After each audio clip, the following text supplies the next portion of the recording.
म्हणून लोक म्हणतात की जाऊ दे ना, ज्या आहे त्या आवाजातच मी बोलत राहतो म्हणून. पण कधी कधी काय होतं की बदलणारा आवाज शरीरातल्या अजून काही गंभीर समस्यांचं सुद्धा इंडिकेशन असू शकतो आणि ज्याच्यामध्ये फार कॅन्सरपर्यंतच्या गोष्टी येतात. वेडेपणा असावा लागतो काही गोष्टी करण्यासाठी, है ना. तर थोडी मैलेली वाट चोखाळायची नाही असं सुरुवातीपासूनची ती एक टेंडन्सी होती. आता तुम्ही मंडळी जसं थोडंसं वेळेपण करता आहात की हे काहीतरी तुम्हाला जाणवलं की ह्या क्षेत्रामध्ये कोणीतरी काहीतरी करायला पाहिजे, विद्यार्थ्यांपर्यंत काहीतरी माहिती गेली पाहिजे. स्कॉलरशिप्स एक खूप मोठी गोष्ट आहे आणि ती ज्यांना गरज असते त्यांना माहीत असतं की काय असतं, ती मिळाली स्कॉलरशिप की काय होतं. माझा एकदम थोडंसं बॅकग्राऊंड असं पण आहे की मी MPSCच्या एक्झाम्स पण दिल्या होत्या. माझी पहिली परीक्षा मला वाटतं लगेच दुसऱ्याच वर्षी क्लिअर केली. ती होती गव्हर्नमेंट लेबर ऑफिसर आणि आय बिकेम गॅझेटेड ऑफिसर. मी महाराष्ट्रात पहिली आले त्या परीक्षेत. हां, काय वेडे आहेत का तुम्ही क्लास 1ची पोस्ट सोडताय, ती मिळते का कोणाला क्लास 1ची पोस्ट? काय आता तर तुम्ही कमिशनर होऊन जाणार, GST कमिशनर असं काही वर्षांनी. असं त्यावेळेला नॅचरली आपली सोसायटीचा एक माइंडसेट असतो आणि ते जे आंतरिक समाधान आहे ते जर मला मिळत असेल आणि मी रोज रात्री शांतपणे झोपत असेल तर मी स्वतःला समाधानी समजेन, यशस्वी समजेन आणि मग त्या अँगलने मी यशस्वी आहे. पण तुम्हाला हे कळतं की तुम्ही तुमचं ना 100% त्याच कामाला देऊ शकता जिथे तुमचं हृदय आहे. तुम्हाला यशाचा मार्ग तो नाही आहे. तुम्हाला जर यश पाहिजे असेल तर तुम्हाला सुरुवातीची धडपड ही त्याचा भाग आहे, समजून पुढे चालायचं असतं. आणि त्या पावसाळी वातावरणामध्ये जो निघून गेला तो होता. की तू इथे का राहिलास? जर तू जाणारच आहेस तर मग हे थेंबही घेऊन गेला असतास ना. ते आता माझ्या थेंब हे आठवणीमध्ये राहणार आहे कायम माझ्या. आणि दुसरी गोष्ट पेशन्स, भयंकर पेशन्स पाहिजे आहेत. स्टार्टअप घेतला आणि लगेच झाला ते म्हणजे इन्स्टाचा एक व्हिडिओ केला आणि त्याला 1 मिलियन लाईक मिळाले असं नसतं. आज नवरात्रीचा शेवटचा दिवस. आजची देवी आहे देवी सिद्धिदात्री. सर्व प्राप्ती देणारी आणि अंतिम परिपूर्णतेसाठी ही देवी ओळखली जाते. आणि आजच्या आपल्या गेस्ट देखील अशाच आहेत. व्यवसायाने त्या व्हॉइस थेरपिस्ट, सायकोलॉजिस्ट आहेत. त्यासोबतच त्या एक रायटर, एक पोएटही आहेत. त्यांचं व्यक्तिमत्व थोडं निराळच म्हणावं लागेल. आज आपण डॉक्टर सोनाली लोहार यांचा प्रवास जाणून घेणार आहोत. पहिलं समजून घेऊया डॉक्टर सोनाली मॅडम या क्षेत्रात आल्या कशा. व्यावसायिक असं म्हणायला गेलं तर मग मी स्वतःला व्हॉइस थेरपिस्ट असं म्हणेन. मी ऑडिओलॉजिस्ट आणि स्पीच लँग्वेज पॅथॉलॉजिस्ट आहे. मी जवळजवळ 30 वर्ष प्रॅक्टिस करते आहे आणि त्यातली जवळजवळ 20 वर्ष ही मी आवाज या क्षेत्राला दिलेली आहेत. म्हणजे आवाजाच्या समस्या ज्यांना असतात त्या सगळ्या समस्यांवरचा उपाय म्हणजे व्हॉइस थेरपी. माझे व्हॉइस क्लिनिक आहे ठाणेमध्ये आणि बाकी सगळं जे आहे ते हृदयाच्या गोष्टी आहेत. म्हणजे लेखन, म्हणजे मी स्तंभलेखिका आहे, मी पेपर्ससाठी लिहिते, मी कविता करते. माझा कविता संग्रह प्रकाशित होतो आहे आता 4 ऑक्टोबरला. माझी 3 पुस्तकं प्रकाशित झालेली आहेत, कथा आहेत, ललितबंध आहेत, अशी पुस्तकं झालेली आहेत. हे लेखन आहे आणि काही सार्वजनिक स्तरावरती उपक्रम सुरू आहेत, पण ते जास्त करून हे साहित्य आणि आवाजाच्या संदर्भातले आणि शिक्षण विभागाच्या संदर्भातले असे काही उपक्रम हे माझे सुरू आहेत. त्यामुळे व्यवसाय म्हणून बघायला गेलं तर त्या क्लिनिककडे बघावं लागेल, तो माझा व्यवसाय आहे. आणि बाकीचं सगळं आहे ते सगळं पॅशन म्हणू, आपण आवड म्हणू, किंवा प्रत्येक वेळी आपल्याला काहीतरी लागतं ना, एक नवीन काहीतरी पुढे जाण्यासाठी एक लागती गोष्ट लागते जी तुम्हाला जिवंत ठेवते, माणूस म्हणून जिवंत ठेवते. तर एक सुंदर एक वाक्य, आता मी व्हॉइस थेरपिस्ट आहे त्यामुळे माझा संबंध हा वोकल कॉर्ड्सशी येतो. वोकल कॉर्ड्स म्हणजे स्वरतारा. तर ते एक फार छान वाक्य आहे, art and literature are vocal cords of the society. किती सुंदर आहे, है ना, की त्या स्वरतारा आहे, ते स्वरयंत्र आहे समाजाचं, आर्ट आणि लिटरेचर आहे. कुठेतरी त्या दोन्हीला क्लब करायचा प्रयत्न करते मी पण व्यवसाय आणि पॅशनला. हे व्हॉइस थेरपी म्हणजे नक्की काय? चला डॉक्टर सोनाली मॅडमकडूनच जाणून घेऊ. हां, बऱ्याच जणांना माहीत नाही आहे. माझ्या जवळजवळ सगळे जे काही मी इंटरव्ह्यूज देते ते आजही इतक्या वर्षानंतरसुद्धा मला पहिला हा प्रश्नच विचारला जातो आहे दुर्दैवाने, की व्हॉइस थेरपी म्हणजे काय, म्हणजे नक्की तुम्ही करता काय? तर हे फार निश फील्ड आहे भारतामध्ये. अजूनही मी म्हणेन की आम्हाला बरंच काम करायचं आहे. आम्ही जे व्यावसायिक आहोत या क्षेत्रात काम करणारे, आम्हालाच अजून बरंच काम करायचं आहे, जेणेकरून लोकांना ह्याची माहिती अजून होत राहील, या उपचार पद्धतीची माहिती होत राहील. आवाजाच्या विविध समस्या असतात. आपला स्वतःचा आवाज आपल्याला आवडतो, पण तो कधीतरी खराब होऊ शकतो आणि मग तो खराब झाला तर मग त्याच्यावरती आपल्याला काही ना काहीतरी तो शोध घेणं की का खराब झालेला आहे, कुठे गडबड होते म्हणून तो खराब झालेला आहे, आणि मग झाला असेल तर मग त्याच्यावरती उपचार करण्याची गरज आहे का, असल्यास मग कुठले प्रकारचे उपचार असतात. त्याच्यात या सगळ्याचा संबंध हा व्हॉईस थेरपीशी येतो. Voice therapy he conservative line of therapy आहे. आम्ही त्याला बिहेवियरल थेरपी असं सुद्धा म्हणू आपण, कारण आवाजाचा संबंध हा तुमच्या वोकल बिहेवियरशी येतो. त्याच्यामुळे त्याच्यावरचे उपचार हे बिहेवियर थेरपीमध्येच जातात. असं नाही आहे की फक्त आणि फक्त व्हॉईस थेरपीनेच आवाजाच्या समस्या ह्या बऱ्या होतात. त्याच्यासाठी मग असेही काही समस्या असतात की ज्यांना तुम्हाला औषधोपचार द्यावे लागतात. काही समस्यांना शस्त्रक्रियेची सुद्धा गरज पडू शकते. This is all part of the complete treatment of voice disorder. त्याला फक्त व्हॉईस थेरपी हा स्पीच थेरपीचं एक अंग आहे, ज्याच्यामध्ये आपण शोध घेणं, डायग्नोस्टिक इव्हॅल्युएशन ज्याला म्हणतो, शोध घेणं, तपासण्या चाचण्या करून शोध घेणं, आणि त्याच्यानंतर ट्रीटमेंटमध्ये फार मोठा भाग आहे तो काउन्सिलिंगचा भाग येतो. वोकल हायजीनचा, आवाजाची काळजी कशी करायची त्याचा भाग येतो. आणि जशाप्रमाणे तुम्हाला जो काही प्रॉब्लेम आहे त्याच्यावरती स्पेसिफिक थेरपी टेक्निक्स असतात. मोस्टली सगळ्या एक्झरसाइजेस असतात, एक्झरसाइज बेस्ड थेरपी असते, तर त्या आपण व्हॉईस थेरपीमध्ये देतो. दुसरा एक मोठा भाग आहे, हे झाला आजाराच्या संबंधित. आवाजाचे आधार असतील आणि तुम्हाला आवाजाची समस्या असेल तर ते आपण कसं डील करतो. पण त्याचबरोबर असाही एक वर्ग आहे की ज्यांना आवाजाच्या तशा समस्या काही नाही, पण आवाज त्यांच्यासाठी ब्रेड अँड बटर आहे. ओके, तर त्यांना तो आवाज टिकून ठेवायचा आहे आणि तो अजिबात खराब होता कामा नये, है ना. तर असे लोक म्हणजे ॲक्टर्स आहेत, सिंगर्स आहेत, बारीक आवाजात फरक झाला तरी त्यांचा फार परिणाम होतो करिअरवरती. तर अशा लोकांचं व्हॉईस मेंटेनन्स हा एक भाग असतो, आणि त्यासाठी त्यांना व्हॉईस क्लिनिशियनची, जसं आपण म्हणतो ना की आपल्याकडे एक फिजिशियन पाहिजे, एक फॅमिली फिजिशियन ही कॉन्सेप्ट होती. तर ह्या प्रोफेशनल व्हॉईस युजर्ससाठी voice clinician is a part of their team. जे त्यांच्या आवाजाची काळजी घेणारे लोक असतात त्यांच्यातला एक भाग हा व्हॉईस क्लिनिशियन असतो, जो त्यांच्या आवाजाच्या स्वास्थ्याची काळजी घेत राहतो. आणि आमचं काम हे असतं की हे बघणं की त्यांचा आवाज हा कायम चांगला राहील, अजिबात खराब होणार नाही, झालाच तर त्याच्यावरती लगेच उपचार करणं, हे आमचं काम असतं. व्हॉईस थेरपिस्ट म्हणून सोनाली मॅडमचा प्रवास नक्की कसा होता? मुळात व्हॉईस थेरपिस्ट म्हणून करिअर निवडण्यामागचं त्यांचं कारण काय होतं? थोडेसं वेडेपण लागतं त्याच्यासाठी, है ना. आता तुम्ही मंडळी जसं थोडंसं वेडेपण करता आहात की हे काहीतरी तुम्हाला जाणवलं की ह्या क्षेत्रामध्ये कोणीतरी काहीतरी करायला पाहिजे, विद्यार्थ्यांपर्यंत काहीतरी माहिती गेली पाहिजे. स्कॉलरशिप्स एक खूप मोठी गोष्ट आहे, आणि ती ज्यांना गरज असते त्यांना माहीत असतं की काय असतं, ती मिळाली स्कॉलरशिप की काय होतं. तर कोणाचं तरी भविष्य तुम्ही घडवण्यासाठी आणि ही सगळी एका ठिकाणी माहिती संकलित करून ती पोहोचवणं योग्य मार्गाने, आणि तो प्रवास तुमच्यासाठीही सोपा नाही आहे. तुम्हीही तो काय म्हणतात त्यातले अडथळे, त्याच्या सगळ्या समस्या तुम्ही फेस करून तुम्ही निर्धाराने पुढे जातात. आता आमचंही तसंच आहे, कारण का क्षेत्र नवीन आहे.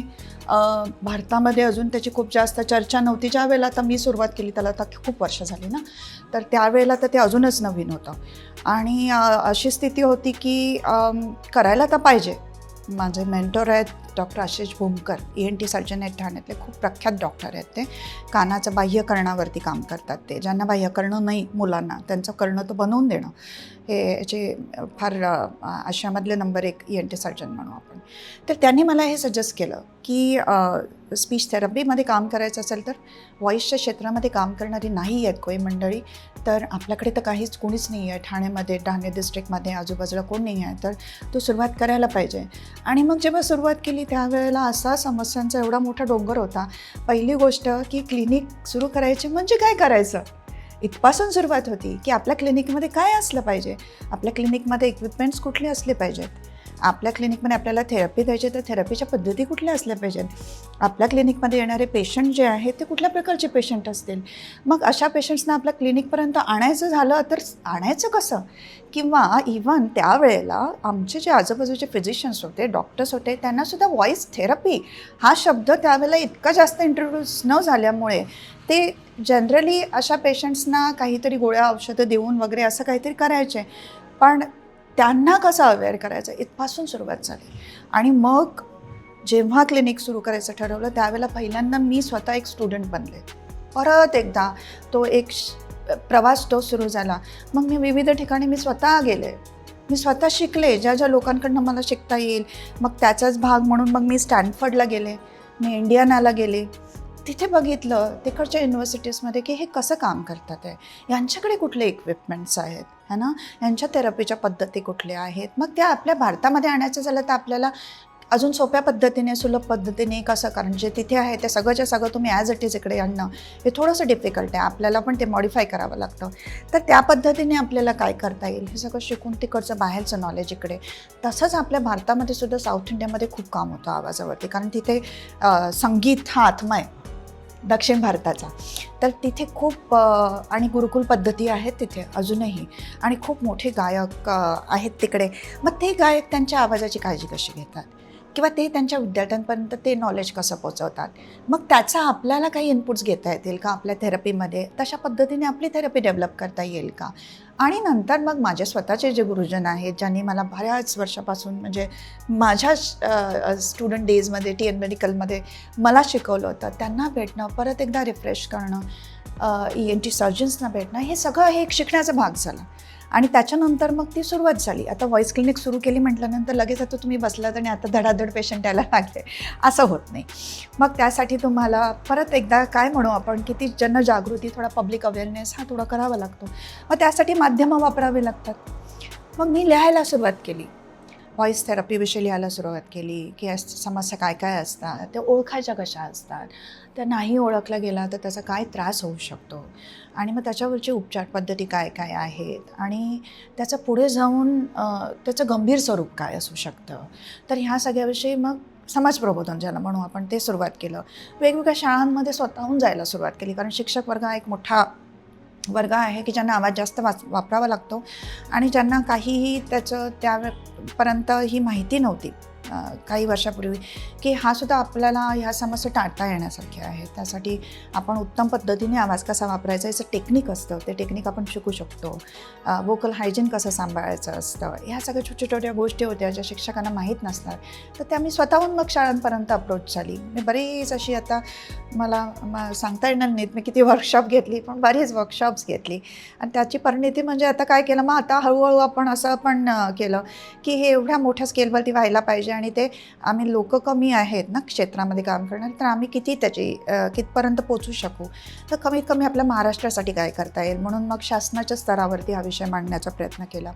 आपल्या शिक्षण मंत्रालयापर्यंत हा विषय पोचला आणि मग आपण उच्च आणि तंत्रशिक्षण विभाग, महाराष्ट्र शासन ते आणि महाराष्ट्र माहिती तंत्रज्ञान सहायता केंद्र म्हणून संस्था यांच्या कोलॅबरेशनमध्ये एक प्रोजेक्ट सुरू केला, आवाज गुरुजनांचा वेध देशाच्या भवितव्याचा. आणि त्या प्रोजेक्टच्या माध्यमातून मग आपण महाराष्ट्रातल्या प्रत्येक जिल्ह्यांमध्ये पोचलो. त्या प्रत्येक जिल्ह्यामध्ये फिजिकली जाऊन आता वर्कशॉप्स आपण घेतलेली आहेत. आता 3-4 जिल्हे राहिले आहेत फक्त, बाकी सगळं महाराष्ट्र आपण कवर केला आहे. तर विषय आपण पोचवण्याचा प्रयत्न केला. कसं आहे की लांबच्या जिल्ह्यांमध्ये, आता गडचिरोलीसारखा जिल्हा केला, एवढ्या लांबून तिकडचे शिक्षकांना ठाण्यापर्यंत माझ्या क्लिनिकपर्यंत येणं हे प्रॅक्टिकली पॉसिबल नाही. हा भाग आपण समजू शकतो. ओके, ते त्याच त्रासामध्ये राहणार, त्यांना माहीतच नाही आहे की असं आपण काहीतरी ट्रीटमेंट घेऊ शकतो किंवा कुठे घेऊ शकतो. तर इतकं इंटेरियरमध्ये आहे ना. आता तिथेसुद्धा काही फॅसिलिटीज फार छान छान आलेल्या आहेत. आता तिथेही काही ENT सर्जन्स आता पोचतात आहे. आता सर्चसारखे इन्स्टिट्यूट आहे गडचिरोलीला, तर तिथेसुद्धा ENT सर्जन्स आमचे जातात.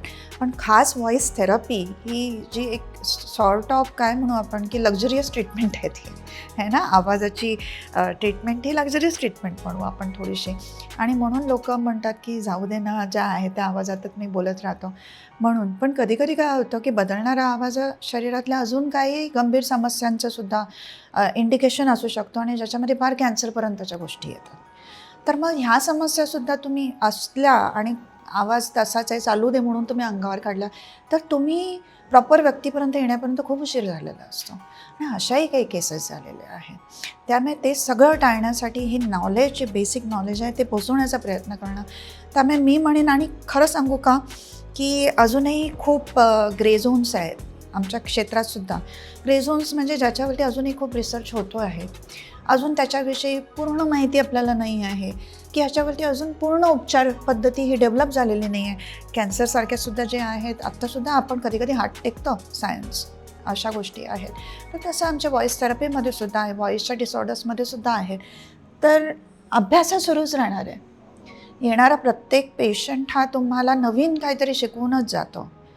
आवाज हा व्यक्तीनुसार बदलतो है ना आणि त्याच्यामुळे ती व्यक्ती तुम्हाला गुरुजनाच्या ठिकाणी असते की ती तुम्हाला सांगते की हां तू मला सगळ्याच 4 जणांना जी ट्रीटमेंट देते तीच तू मला नाही देऊ शकणार, मी वेगळा आहे. त्यामुळे तुझं जे काही टेक्निक आहे तो माझ्या पद्धतीने तू मॉडिफाय करायला केलं तर ते माझ्यावर काम करेल. त्याच्यामुळे तुम्ही प्रत्येक सेशनला तुम्ही नम्र होऊनच बसावं लागतं की हां मी पहिल्यांदा ऐकणार तुला आणि तू मला सांगतो आहेस ना की मला काय प्रॉब्लेम आहे तर मी समजावून घेते आणि मी प्रगल्भ होते. हां म्हणजे अशा पद्धतीने ह्याच्या आवाजावरती परिणाम झाला आहे कारण ह्याचं बॅकग्राऊंड असं आहे, ह्याच्या आयुष्यात असं झालेलं आहे, त्याचा परिणाम ह्याच्यावरती झालेला आहे. And then you have to develop your treatment. प्रत्येक सेशनमध्ये तुम्ही नवीन पद्धत डेव्हलप करत जाता. सो असं काही नाही की ठराविक आहे तुम्ही या माझ्याकडे बसा आणि शिका आणि जा मग तुम्ही व्हॉईस थेरपी शिकला, तसं होऊच शकत नाही आणि ते माझ्याही बाबतीत नाही होऊ शकत. मी सर्वज्ञ नाही आणि मला नाही वाटत की अंतापर्यंत मी सर्वज्ञ होईन या क्षेत्रात. जेव्हा आपण एखाद्या वेगळ्या फार माहिती नसलेल्या क्षेत्राकडे वळतो त्यावेळी नक्कीच प्रश्न उपस्थित केले जातात. प्रश्न यशस्वी होणार का? प्रश्न तुला हे जमणार का? मला असा प्रश्न करण्यात आला की एकदम नवीन फील्डमध्ये जाणारे पेशंट मिळणार नाही मिळणार. कसं असतं तुम्ही एक प्रोफेशनल असता है ना, तर तुम्ही सेट एखादा तुम्ही घेऊ शकता भाग की हां ऑडिओलॉजी फील्ड आहे याच्यामध्ये मला कानाचे मशीन डिस्पेन्स करता येईल आणि अर्निंग खूप चांगलं आहे, I can do that. Okay, तो ऑप्शन ओपन असतो. पण जसं मी म्हटलं की थोडासा वेडेपणा असावा लागतो काही गोष्टी करण्यासाठी है ना. तर थोडी मैलेली वाट चोखाळायची नाही असं सुरुवातीपासूनची ती एक टेंडन्सी होती. माझा एकदम थोडंसं बॅकग्राऊंड असं पण आहे की मी MPSCच्या एक्झाम्स पण दिल्या होत्या आणि ती माझ्या वडिलांची इच्छा होती की मी शासनासाठी पण काम करायला पाहिजे असं माझ्या वडिलांची इच्छा होती. 4 मुली होतो आम्ही त्यांच्या आणि एका तरी मुलीने, कारण मुलीने करून दाखवायचं असं जे होतं ना तर ते तसं आणि मी धाकटी मुलगी होती आणि त्याच्यामुळे माझं ग्रॅज्युएशन झालं ऑडिओलॉजी आणि स्पीच लँग्वेज. नंतर मग मी MPSCच्या परीक्षा द्यायला लागली. माझी पहिली परीक्षा मला वाटतं लगेच दुसऱ्याच वर्षी क्लिअर केली. ती होती गव्हर्नमेंट लेबर ऑफिसर आणि आय बिकेम गॅझेटेड ऑफिसर. मी महाराष्ट्रात पहिली आले त्या परीक्षेत. हां, आणि मग मी माझी पोस्टिंग झाली ठाण्यामध्ये, मी जॉब करायला लागले. पण क्लास 1 नव्हती ती पोस्ट, ती क्लास 2 होती. त्यामुळे गॅझेटेड असूनही मग क्लास 1साठी परत MPSCची मेन्स दिली आणि तीही मी क्लिअर केली आणि मग मी सेल्स टॅक्स ऑफिसर क्लास 1 म्हणून सिलेक्ट झाले आणि मग तीही पोस्टिंग माझी ठाण्यामध्ये झाले. आणि हे करताना मग हळूहळू मला असं लक्षात येत गेलं की आपण केलं हे आणि आपल्याला सिद्ध करून दाखवायचं होतं की आपण मुली करू शकतात है ना. आणि तर ते आपण ते सिद्ध केलं. पण आपला आत्मा ह्याच्यामध्ये नाही आहे. म्हणजे मेन आपला व्यवसाय जो प्रोफेशन म्हणून आपण घेतलं होतं ते ऑडिओलॉजी स्पीच लँग्वेज पॅथॉलॉजी घेतलं होतं आणि तिथेच माझं हृदय आहे. मला असं वाटतं की माझं 100% मी देऊ शकेन त्या प्रोफेशनमध्ये. Then I discussed it with my father की असं आहे, माझं मन इथे लागत नाही आहे. तर मी आता माझ्या ओरिजिनल ज्याच्यामध्ये मी माझं शिक्षण घेतलेलं आहे मग त्याच्यामध्ये जाऊ इच्छिते. तर तुम्हाला काय वाटतं? आणि ते माझे उत्तम मित्र होते माझे वडील हे आणि त्यांना ती तगमग माझी कळली आणि त्यांनी सांगितलं बिलकुल तुला जे आता ज्याच्यामध्ये तुला जे करायचं तू यू हॅव प्रूव्ड युअरसेल्फ की यू कॅन डू इट. मुली करू शकतात. ओके, ते प्रूव्ह केलेलं आहे. आता मात्र तुला जे मनाला वाटतं ते कर, ज्याने आनंद मिळेल तुला ते कर, ज्याने समाधान मिळेल ते कर. आणि that was my original field, my graduation ज्याच्यामध्ये मी केलं होतं, माझी डिग्री होती आणि ते मी केलं. त्याच्यामध्येही जेव्हा आणि माझ्या कुटुंबाने ऑफकोर्स साथ दिली. थोडं बाहेरच्या लोकांनी जसं मी म्हटलं ना तसं, काय वेडे आहेत का तुम्ही क्लास 1ची पोस्ट सोडताय, ती मिळते का कोणाला क्लास 1ची पोस्ट, काय आता तर तुम्ही कमिशनर होऊन जाणार, GST कमिशनर असं काही वर्षांनी. असं त्यावेळेला नॅचरली आपली एक सोसायटीचा एक माइंडसेट असतो की एक सुरक्षितता असते, गव्हर्नमेंट जॉब असतो आणि असं तर. पण तो एवढा मोठा तो डिसिजन त्यावेळेला घेतला. थँकफुली फॅमिलीने आणि सपोर्ट केला आणि मग मी हे फील्डमध्ये आली. थोडंसं प्रोफेशनली पण सगळ्यांनी थोडंसं रिस्क आहे खूप, की हे नवीन आहे, तुला लगेच पेशन्स मिळणार नाही, तुला खूप काम करावं लागेल. But I was okay with it. I wanted to do it, कारण का कोणीतरी ते करायला पाहिजे होतं आणि कोणीतरी ती सुरुवात करावी लागते. आणि ती सुरुवात करण्यासाठी थोडा, जसं मी म्हटलं तसं, थोडासा हृदयाचा वेडेपणा लागतो नवीन वाट चोखाळण्यासाठी, जो मी चोखायला. आणि थँकफुली यश हे फार सापेक्ष गोष्ट आहे. इट्स अ रिलेटिव्ह टर्म, की तुम्ही कुठल्या पद्धतीने त्याच्याकडे बघता. पण जर मी आज महाराष्ट्रातले प्रत्येक शिक्षकापर्यंत हा विषय नेऊ शकलेले आहे तर मी स्वतःला यशस्वी समजेन. आज जर मी काही अशा पेशंट्सना का ज्यांना समजा त्यांचं जीवित धोक्यात येऊ शकेल अशा काही व्याधींपासून मी त्यांना वाचवू शकली आहे तर मी स्वतःला यशस्वी समजेन. आणि ते जे आंतरिक समाधान आहे ते जर मला मिळत असेल आणि मी रोज रात्री शांतपणे झोपत असेल तर मी स्वतःला समाधानी समजेन, यशस्वी समजेन. आणि मग त्या अँगलने मी यशस्वी आहे. व्यवसाय करत असताना चॅलेंजेस येतात. डॉक्टर सोनाली मॅडमना देखील असे चॅलेंजेस आले असणार. चला त्याच्याबद्दल जाणून घेऊ. साशंकता मनामध्ये एक खूप नॅचरल गोष्ट आहे की तुम्ही तो खूप मोठा डिसिजन घेता की आपण ते योग्य डिसिजन घेतो आहे की नाही घेतो आहे हे. पण तुम्हाला हे कळतं की तुम्ही तुमचं ना 100% त्याच कामाला देऊ शकता जिथे तुमचं हृदय आहे. त्याशिवाय तुम्ही त्या कामाला 100% देऊ शकणार नाहीत. मग ते फार यांत्रिक भाग होऊन जातो. जर तुम्ही एखादी गोष्ट करणार असाल तर खूप यांत्रिक भाग होऊ शकतो. मुळात मला असं वाटतं का माझा स्वभाव थोडासा वेगळा आहे.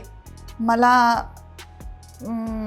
माणसांशी, ह्युमन बिहेवियरशी संलग्न असलेलं काम करण्यामध्ये मी जास्त समाधानी असते असं मला वाटतं. ह्युमन इंटरॅक्शन हे खूप महत्त्वाचं आहे माझ्यासाठी. आणि मी फार पेपरवर्कमध्ये आणि आकडेमोडीत रमणारी व्यक्ती नाही आहे. त्यामुळे मला माहीत होतं की सुरुवातीचा काळ जो आहे, ट्रान्झिशन फेज जे आहे, त्याच्यामध्ये नकळत थोडंसं अरे आपण बरोबर केलं की नाही हे सगळं येणं हे फार नॅचरल आहे. ते नाकारू शकत नाही मी की अरे मला असं अजिबातच झालं नाही, असं काही नाही झालं. सुरुवातीला थोडे दिवस तुम्हाला वाटतं आणि तुमचा तो धडपडीचा काळ असतो ना की ज्यावेळेला तुम्ही कुठेच नसता, तुम्ही जस्ट नुसतं प्रयत्नच करत असता, एस्टॅब्लिश होण्याचा प्रयत्न करत असता. त्यावेळेला ह्या शंका कुशंका वगैरे येणं हे खूप नॅचरल असतं आणि ते सुद्धा आपल्या प्रवासाचा एक भाग असतो. त्याच्यातून शिकत जातो आपण. त्यामुळे तसं काही फार काही त्रास नाही करून घेतला मी. I took it as a part of my journey. आणि नॅचरली मला साथ पण चांगल्या लोकांची नंतर मिळत गेली. माझे कलिग्स मला फार छान भेटले, माझे मेंटॉर खूप छान भेटले की सपोर्ट सिस्टीम फार छान तयार झाली. माझी हळूहळू सपोर्ट सिस्टीम खूप छान तयार झाली. त्यामुळे तो पिरियड मला तेवढा अवघड नाही गेला. आणि मग हळूहळू मग तुम्हाला नाही म्हटलं तरी दरवाजे उघडे होत जातात. तुम्ही जेवढी धडपड करता तुम्हाला लोक दे ओपन देअर आर्म्स आणि तुम्हाला वेलकम करतात. थोडासा मधला पिरियड हा थोडासा पेशन्सचा असतो, तो ठेवावा लागतो आणि सस्टेन व्हावं लागतं. जसं आता तुम्हाला आधीच्या पण इंटरव्ह्यूमध्ये कळलं की सस्टेनन्स की अरे नाही झालं, जाऊ दे, सोडूया, दुसरं काहीतरी करूया, अरे असं होतच नाही आहे, जाऊ दे, फ्रस्ट्रेट झालो मी आता, हे काही नाही होणार, असं निगेटिव्हिटी घेऊन चालतच नाही. त्याच्याशिवाय तुम्हाला यशाचा मार्ग तो नाही आहे. तुम्हाला जर यश पाहिजे असेल तर तुम्हाला सुरुवातीची धडपड ही त्याचा भाग आहे समजून पुढे चालायचं असतं. व्हॉइस थेरपिस्ट असलेल्या डॉक्टर सोनाली मॅडममध्ये एक कलाकार दडलेला आहे. त्या स्वतः लेखक आहेत. त्याशिवाय त्यांच्या कविताही फार विचार करायला लावणाऱ्या असतात. नाही, वळावं असं वाटलं वगैरे असं नाही झालं, ते घडतच असतं तुमच्या आतमध्ये, ते घडतच असतं. जर असं काही मी आज उठले आणि आज मी लेखक बनले किंवा आज उठले आणि आज मी कवी बनले असं होत नाही. त्या तुमच्या आतल्या सगळ्या भावभावना ज्या असतात, विचार जे असतात, ते तुम्ही कशा ना कशा पद्धतीने कुठे ना कुठेतरी एक्सप्रेस करत असता, व्यक्त होत असता. ते कधीतरी कागदावर उतरवणं सुरू झालं. ते कधी आता मलाही आठवत नाही, ऑनेस्टली नाही आठवत की कधी मी ते लिहायला लागले, ते नाही आठवत. पण माझे बरेच मित्र हे ह्याच्यात आहेत, पत्रकारितेच्या क्षेत्रामध्ये सुद्धा फार छान मित्र आहेत. तर त्यांनी मला स्तंभलेखनसाठी मला प्रोत्साहन दिलं, माझ्याकडनं लिहून घेतलं आणि तेव्हा मला लक्षात आलं की हां, हे आपण करू शकतो. तो पण खूप जबाबदारीने करण्याची गोष्ट आहे. स्तंभलेखन किंवा वर्तमानपत्रीय लिखाण हे अत्यंत जबाबदारीने करण्यासारखे आहे. त्याच्यामुळे तुम्ही रँडमली मला काही वाटलं आणि मी लिहून टाकलं असं नाही चालत. ते कारण का ते तुम्ही समाजातल्या काही घटकांपर्यंत ते पोचत असतं तुमचं लिखाण, आणि त्याचा विविध पद्धतीने त्याच्यावरती परिणाम होऊ शकत असतो. हे तुम्हाला ना जेव्हा तुम्ही लिहायला लागता त्यावेळेला तुम्हाला ते कळतं. ज्यावेळेला तुम्हाला पत्र यायला लागतात, तुम्हाला ईमेल्स यायला लागतात की तुमचं हे जे तुम्ही लिहिलं होतं ते जसं माझ्याविषयीच तुम्ही लिहिलं होतं, ह्या माझ्या समस्या आहे ज्याच्याविषयी तुम्ही लिहिलं होतं. किंवा काही लोक असेही आहेत, एक वृद्ध जोडपं होतं की जे ह्याच्यात वृद्धाश्रमामध्ये होतं, तो लेख त्यांच्यापर्यंत पोचला होता. आणि मग त्यांनी मला असं लिहिलं होतं की तुम्ही आता वृद्धाश्रमात राहणाऱ्या मामा मंडळींविषयी सुद्धा काहीतरी लिहिलं पाहिजे की तरुण पिढीने आम्हाला कसं टाकून दिलेलं आहे आणि आमची काय अवस्था आहे, आज काय होते आहे, मग आमची स्टोरी काय आहे, त्याच्याविषयी तुम्ही लिहा. कुठपर्यंत पोचतं आहे ते लेखन ह्याचा तुम्हाला अंदाज येतो. आणि विविध सेन्सिटिव्ह विषयांवरती लिहिताना तुम्हाला काही बंधनं पाळावी लागतात, राजकीय वगैरे. ही सुद्धा गोष्ट जी आहे ना, जसे तुम्ही करत जाता ना तसं तुम्ही त्याही बाबतीमध्ये प्रगल्भता तुम्हाला येत जाते. सुरुवातीचं ते एकदम नाईव निरागसपणे लिहिणं जे असतं आणि हळूहळू जसं जसं लिहित जातं तसं तसं त्याच्यामध्ये ते लिखाणसुद्धा प्रौढ होत जातं तुमचं. तर हे सगळं जे आहे मी परत एकदा मी ते रिइटरेट करते वाक्य की शिकणं काही थांबत नाही. त्यामुळे मी बेस्ट ऑथर आहे अजिबात नाही. मी अजून ते सुद्धा शिकते. मी बेस्ट कविता लिहिते अजिबात नाही. कविता हे तर माझं संपूर्णतः अगदी खूप पर्सनल गोष्ट आहे ती, की माझे विचार, त्या क्षणाची माझी भावनिक अवस्था, त्या क्षणी मी काय अनुभवलेलं आहे, ती माझी अनुभूती जी आहे ती मी कुठेतरी शब्दांमध्ये व्यक्त होते. त्याला स्वरूप कवितेचं कधी कधी येतं, कधी कधी मुक्तछंदच राहतं. पण हे सगळं एकत्र आलं आणि मग लोक मला म्हणायला लागले की तू कविता छान करते. तेव्हा मला कळलं मी कविता करते. हळूहळू आपण ते शेअर करायला लागतो. आणि आत्ता काय तुमचं सोशल मीडिया आलेलं आहे. आता त्यांच्यातील एक कवी समजून घेऊ. आता अगदी खरं सांगू, हा प्रश्न मला वारंवार विचारला जातो की तुम्ही कविता लिहिता त्या सगळ्या तुमच्याच असतात ना, म्हणजे तुम्ही काय एक्सपिरियन्स केलं असतं त्यावेळेला. आणि बरेचदा कवीला ना, आणि साधारणतः माझ्या कवितांचा जॉनर हा थोडा रोमॅन्टिक आहे आणि त्याच्यामुळे कोणाविषयी लिहिलं असा हा प्रश्न विचारला जातो. कोणाविषयी लिहिलं असा.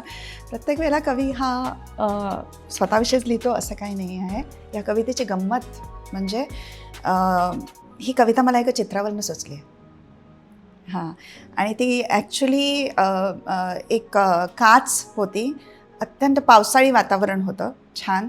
आणि बाहेरचे जे पाण्याचे थेंब होते ते बाहेरच्या बाजूने त्या काचेवरती असे मोठे मोठे थेंब जमले होते, खूप छान. आणि गंमत अशी की ते अजिबात हलत नव्हते. म्हणजे जनरली हवेने वगैरे ते थेंब असे, आणि तसे छान तिथे जमून असे जसे गोठवले जातात ना तसे. आणि ती हवा आणि ते वातावरण असं होतं की जसं विरह आहे तो. ओके, तर ते गोठवलेले ते जे थेंब होते ते क्षण झाले आणि त्या पावसाळी वातावरणामध्ये जो निघून गेला तो होता. की तू इथे का राहिलास? जर तू जाणारच आहेस तर मग हे थेंबही घेऊन गेला असतास ना. ते आता माझ्या थेंब हे आठवणीमध्ये राहणार आहे कायम माझ्या.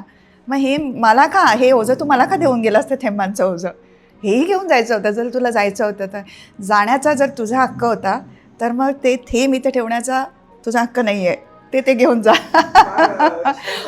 डॉक्टर सोनाली मॅडम यांचे तरुणांसंदर्भातील मतं ही काहीशी अशी आहेत. मी पूर्णतः 100% सकारात्मक आहे या बाबतीत. आणि मला खूप जास्त आशा आहेत ह्या तरुण, आणि इतकी विचारांनी पुढे गेलेली ही पिढी आहे खरं तर.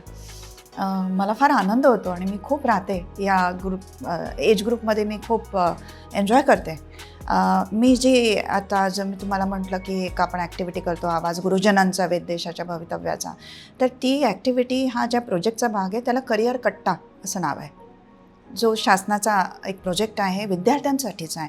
विद्यार्थ्यांचे करिअर, आता तुम्हीही त्याच्याशीच रिलेटेड काम करतायत, तर त्याच्या माध्यमातून मी विद्यार्थ्यांना सातत्याने भेटत असते आणि मला इतके सुंदर अनुभव आलेले आहेत की इतक्या लहान एजमध्ये मुलं ही स्टार्टअपचा विचार करतात आहे आणि इतक्या अभिनव कल्पना आहेत, स्टार्टअपच्या कल्पना आहेत.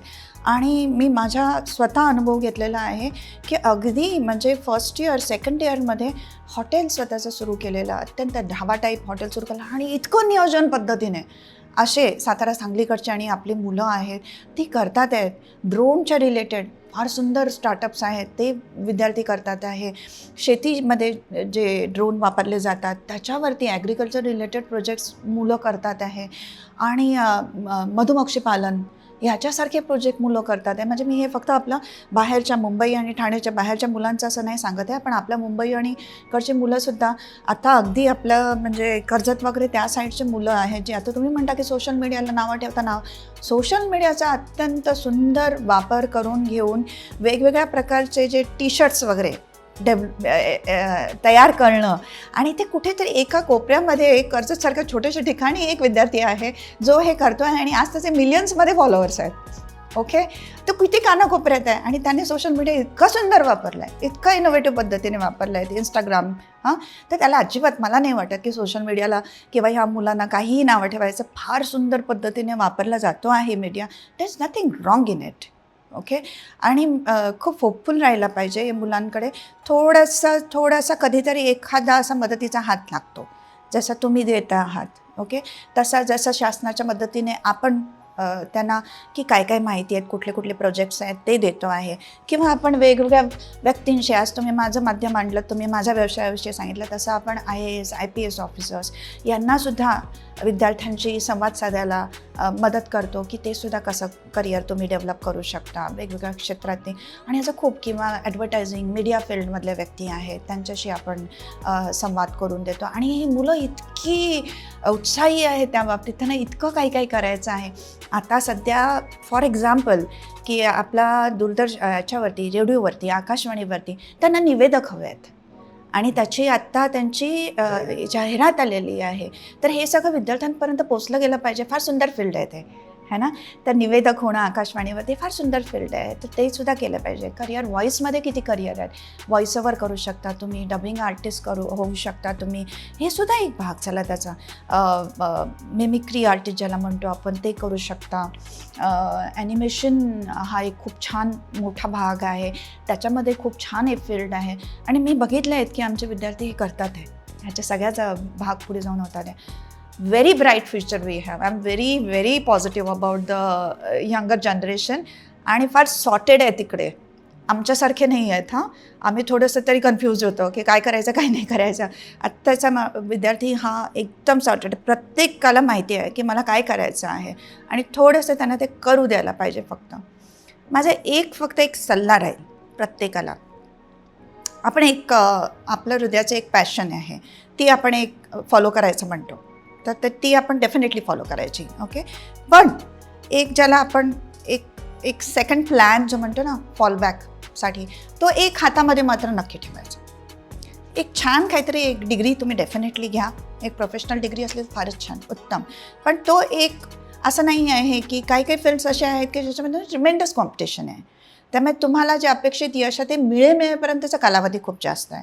मग अशा वेळेला साईड बाय साईड आपल्याला काहीतरी, सगळं आपल्याला करता येतं पण आर्थिक बाबीमध्ये आपल्याला शो नाही करता येत. तिथे आपल्याला ती बाजू थोडीशी सांभाळावी लागते. तर त्या दृष्टीने सुद्धा एक आपल्याला काहीतरी एक सपोर्टचं एक काहीतरी आपल्याला करता येईल का, तर ते सुद्धा करायचं. And then you follow your passion as well. Okay, तुम्हाला दोन्ही उपलब्ध आहेत, तुम्ही दोन्हीही साईड बाय साईडसुद्धा करू शकता. पण विद्यार्थी म्हणून मी डेफिनेटली सांगेन की दुसरा एक प्लॅन, सेकंड प्लॅन हा नेहमी ठेवायचा. किंवा आपली UPSC MPSC देणारे जे विद्यार्थी असतात, आता काही असे तुम्ही वर्षानुवर्ष तुम्ही मेहनत करता, हे करता आणि मग तुम्ही 5 आणि 6 अटेम्प्ट देता आणि नाही होत. सीट्स फार कमी असतात, एवढी मोठी कॉम्पिटिशन आहे, मग अचानक तुम्ही डिप्रेशनमध्ये जाल. एवढी वर्ष माझ्या आयुष्याची गेली, मी याच्यामध्येच घातली. तसं नाही होता कामा. पण साईड बाय साईड तुम्ही एक डिग्री घेतलेली आहे ना, तर ती डिग्रीचा सुद्धा तुम्ही व्यावसायिक आयुष्यामध्ये उपयोग करू शकता. राईट? ओके. सो ठरवताना तुम्ही हे ठरवा की माझं हे पॅशन आहे आणि हा माझा एक सेकंड प्लॅन आहे. हा दोन्ही प्लॅन घेऊन तुम्ही गेलात ना, तर मग अजिबात घाबरण्याची काही भीती नाही. नव्याने व्यवसाय सुरू करणाऱ्या तरुण मंडळींसाठी हा मोलाचा संदेश. तुम्हाला त्या क्षेत्राचं बारीकातलं बारीक नॉलेज असणं हे फार गरजेचं आहे. तो संपूर्ण अभ्यास झाल्याशिवाय तुम्ही तिथे उतरता कामा नये. त्याचप्रमाणे तुम्ही त्याचा जसा तुम्ही तांत्रिकदृष्ट्या अभ्यास करता, तसंच त्या क्षेत्रामध्ये ज्यांनी काम केलेलं आहे त्यांना जाऊन पर्सनली भेटा, वेळ घ्या त्यांचा आणि समजून घ्या. त्याच्यामधल्या जे काही खाचखळगे आहेत ते समजून घ्या. ओके. जर अपयश आलं, आधी आपण नेहमीच की मला यश मिळणार हे धरून चालायचं आहे, बरोबर आहे. ओके. सकारात्मकता हवी. पण जर ते जे अप आणि डाऊनमधला जर तो डाऊनफॉल समजा आला, तर त्यावेळेला मी काय करणार आहे हे त्यांच्याकडनं समजून घ्या की त्यांनी काय केलं. त्यांनाही तसेच अडथळे आले असणार आणि ते ओव्हरकम करून ते पुढे गेलेले असणार. तर तो जो खालचा जो एक आहे भाग, जिथे आपण खाली डिप येईल कदाचित, तर त्या डिपमध्ये मी काय करणार आहे ह्याची आपली मानसिक तयारी ही आधीच असायला पाहिजे. ओके. त्याचीही तयारी असायला पाहिजे. तर सगळ्या दृष्टीने आपण स्वतःला जर पूर्णपणे तयार करून जर त्याच्यामध्ये उडी मारली, तर तुम्ही डेफिनेटली तुम्हाला काही ना काहीतरी छान रिझल्ट्स मिळतील. आणि दुसरी गोष्ट, पेशन्स, भयंकर पेशन्स पाहिजे आहेत. स्टार्टअप घेतला आणि लगेच झाला ते म्हणजे इन्स्टाचा एक व्हिडिओ केला आणि त्याला 1 मिलियन लाईक मिळाले असं नसतं. Okay. That is very very temporary. हे आत्ता तुमचं एक टेम्पररी यश झालं. Okay. That can be just a part of your advertising for your startup. Okay. It's good. Okay. But that is not success. That can not be a success. Okay. तर तेवढं त्याचंही भान ठेवायचं की आपल्या स्वतःची यशाची व्याख्या काय आहे हे आपल्या डोक्यामध्ये नक्की करून घ्यायचं की मला काय मिळवायचे आहेत, माझे माइलस्टोन्स काय असतील हे आपण स्वतः आधी ठरवून द्यायचं. आणि मग तुम्ही you will be happy about. काही माझी असे पण वेडे मित्र आहेत. ओके. अगदी कानाकोपऱ्यात जाऊन जंगलामध्ये काम करतात आहे. ओके. त्यांना काहीही लाईमलाईट नाही आहे, त्यांना त्याच्यातून फार काही इन्कम मिळतं आहे अशातला पण भाग नाही आहे, पण ते यशस्वी आहेत. कारण त्यांना तिकडे जाऊन तिकडच्या ज्या दुर्मिळ वनस्पती आहेत त्या वनस्पती वाचवायचं काम करतात आहे तिकडे त्या जंगलामध्ये जाऊन. ओके. आणि दे आर व्हेरी हॅपी. इथे खूप समाधान आहे त्यांना. ओके. अशा वेळेला दुसरा एक भाग असतो, तुमचं कुटुंब असतं. ओके. कुटुंबाची काळजी घ्यायची असते ना आपल्याला आणि आपल्याला हे करायचं असतं. थोडंसं बॅलन्स जमायला पाहिजे आपल्याला. ओके. खूप मोठी आपण स्वप्न बघितली आणि मला जर आर्थिकदृष्ट्याच यश पाहिजे असेल, जे आत्ताचं थोडंसं असं होऊ शकतं की मला आता 1 कोटीचं टर्नओव्हर पाहिजे आहे माझ्या बिझनेसचा, तर मी यशस्वी आहे असं असेल, विचार करा आधी स्टार्टअप करताना की कुठला स्टार्टअप सुरू करताय आणि त्याची गणितं काय आहेत त्याचा विचार करा आणि then you enter into it. Okay. आणि काही जणांचं मला तसं नको आहे, मला काहीतरी वेगळं करायचं आहे आणि मला त्याच्यामध्ये 1 कोटीचं टर्नओव्हर नाही झालं तरी चालेल, पण मला हे सेव्ह करायचं आहे. I want to save earth, I want to save water, whatever. खूप साऱ्या अशा संस्था आहेत की ज्या या बाबतीमध्ये त्यांना पाहिजेत, माणसं पाहिजेत, काम करणारी पाहिजेत. You can join those associations also. तर तिथेसुद्धा आपल्याला खूप मार्गदर्शन मिळू शकेल. ओके. आणि खूप चांगली लोक आहेत आपल्या समाजामध्ये. चांगुलपणावरती विश्वास ठेवूया. तुम्ही अगदी विद्यार्थ्यांनी डेफिनेटली अप्रोच केलं पाहिजे की मला माहिती द्या, तुमच्या क्षेत्राची माहिती द्या. देतात लोक, वेळ देतात. कुठे इनिबिशन्स ठेवायचे नाही. आपण प्रामाणिकपणाने आपण करतो आहे ना, 100% मदत येते. डॉक्टर सोनाली मॅडमची पुढची वाटचाल कशी असणार आहे? समाधान खूप महत्त्वाचं आहे. मग ते छोट्या गोष्टींमध्ये सुद्धा मिळायला पाहिजे. आणि आत्ता या क्षणाला मी खूप समाधानी आहे. आणि ज्याला मी म्हणतो की नाही अजून मला त्या रेसमध्ये आहे मी कुठल्या, आणि मला खूप पुढे जायचं आहे, अजून अचीव करायचं आहे, मला अजून नाव पाहिजे, मला हे अवॉर्ड पाहिजे, मला ते पाहिजे, अशा माझ्या काही अपेक्षा नाही आहेत. त्याच्यामुळे आत्ता जिथे आहे ते खूप समाधान देणारी जागा आहे माझ्यासाठी. माझं काम मला खूप समाधान देतं आहे. माझी स्वतःकडनं अपेक्षा एवढीच आहे की मला अजून जास्त लोकांशी इंटरॅक्ट करायचं आहे. मला अजून जास्त लोकांपर्यंत पोचायचं आहे, लोकांना भेटायचं आहे, त्यांच्याकडनं अजून मला शिकायचं आहे खूप जास्त. त्या दृष्टीने मला असं वाटतं की मग मी म्हणेन की अजून खूप मोठा प्रवास बाकी आहे. बाकी व्यावसायिक दृष्टीने मला असं वाटतं की मी खूप समाधानी आहे. यशस्वी मला माहीत नाही, पण मी समाधानी आहे. ज्या जागेवरती आहे समाधानी आहे आणि मी त्या रेसमध्ये नाही आहे की मला धावत पळत अजून पुढे जायचं आहे. डॉक्टर सोनाली मॅडमना त्यांच्या यशस्वी वाटचालीत मोलाची साथ देणाऱ्या मंडळींबद्दल जाणून घेऊ. फॅमिली तर असतेच, कुटुंब तुमचं असतंच. कारण जसे मोठे निर्णय तुम्ही घेता तर जगाच्या दृष्टीने जे मूर्खपणा असतो, पण त्यावेळेला तुमची फॅमिली तुम्हाला सपोर्ट करते की नाही, तुझं जे हृदय सांगतं, हृदयाची हाक आहे ती तू फॉलो कर, ती वाट तू चोखाळ. तर त्यावेळी तो खूप मोठा मानसिक आधार असतो तुम्हाला. खंबीर कोणीतरी मागे एक तुमची टू हॅव युअर बॅक म्हणतो ना, असं लागतं. तशी तुमची फॅमिली असावी लागते आणि टचवूड ती आहे माझी फॅमिली. सो फॅमिली सपोर्ट खूप आहे. माझं मेंटॉर आहे डॉक्टर आशिष बुमकर, ज्यांनी मला ही दिशा दाखवली, व्हॉईस थेरपी तू कर. त्यांचे आभार मानावे तितके कमी आहेत. अजूनही ते मला शिकवतातच आहेत. त्यामुळे ते आहेत. आणि माझे सगळेच गुरुजनच म्हणेन मी सगळ्यांनाच, माझे ज्यांच्याकडनं मी शिकले, मग ते मोठे मोठे लेखक आहेत ज्यांच्याकडनं मी शिकले, ज्यांच्या साहित्यावरनं मी शिकले. मोठे कवी आहेत ज्यांच्या कविता वाचून मी शिकत गेले की माझी कविताला रूप कसं असलं पाहिजे, तिला सजवलं कसं गेलं पाहिजे, हा जो भाग आहे किंवा कविता म्हणजे काय हे समजत गेलं. तर ते सगळे जे आहेत, कोणी एक व्यक्ती नाही आहे, हे फार दिग्गज लोक आहेत. तर ते सगळे माझे गुरुच आहेत. त्या सगळ्यांचा या जडणघडणीमध्ये खूप मोठा वाटा आहेच. आणि नंदलेस माझे पेशंट्स, ज्यांना मी किती थँक्यू म्हणू.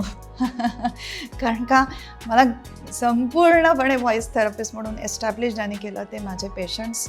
व्हॉईस थेरपी शिकवत गेले ते माझे पेशंट्स आहेत आणि अजूनही शिकवणार आहेत. त्याच्यामुळे पेशंट्सना खूप जास्त मी क्रेडिट देते. डॉक्टर सोनाली मॅडम यांच्या प्रवासातून तुम्ही काय शिकलात यासाठी कमेंट सेक्शन तर ओपन आहेच. आज नवरात्रीचा शेवटचा दिवस. आपल्या 9 मुलाखती इथेच संपल्या. आम्ही 9 महिलांकडून बरंच काही शिकलो. उद्या एक स्पेशल व्हिडिओ येणार आहे, त्यात आम्ही बरंच काही शेअर केलं, तर तो बघायला विसरू नका.